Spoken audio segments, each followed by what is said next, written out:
जिल्ह्यातील मुलींचे आरोग्य सुरक्षित ठेवण्यासाठी सार्वजनिक आरोग्य विभागामार्फत राबवण्यात येणाऱ्या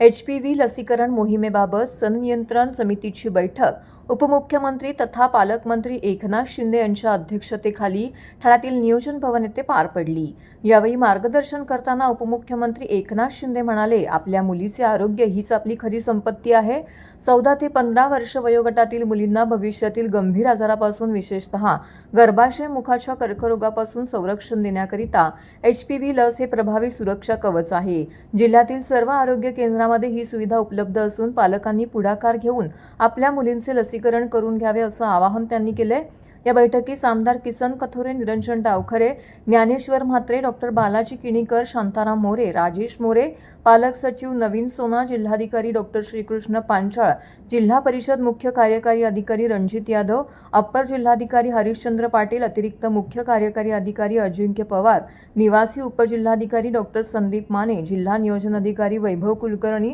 प्रांताधिकारी उर्मिला पाटील तसेच विविध विभागांचे अधिकारी उपस्थित होते। त्याचबरोबर यामध्ये माझं गाव आरोग्य संपन्न गाव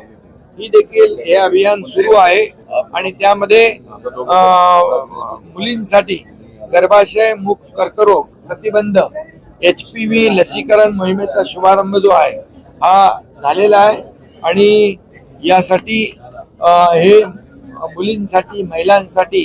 काळजी घेण्याचं हे माझं गाव आरोग्य संपन्न गाव याच्या माध्यमातून हेही आपण करतोय आणि म्हणून या जिल्ह्यात देखील संपूर्ण महाराष्ट्रामध्ये ही HPV जी लसीकरण आहे हे आपण दिल्यामुळे याला प्रतिबंध मिळेल, प्रतिबंध होईल आणि आजार होऊ नये किंवा त्याचं डायग्नोसिस तात्काळ झालं पाहिजे यासाठी देखील मोठ्या प्रमाणावर डायग्नोसिस सेंटर जे आहे, आपल्या फिरत्या दवाखाना आहे, मॅमोग्राफी सारख्या गाड्या आहेत, या देखील याच्यामध्ये काम करतात आणि आपल्याला सगळ्यात म्हणजे एक प्रिव्हेंटिव्ह हे सगळ्यात महत्वाचं आहे।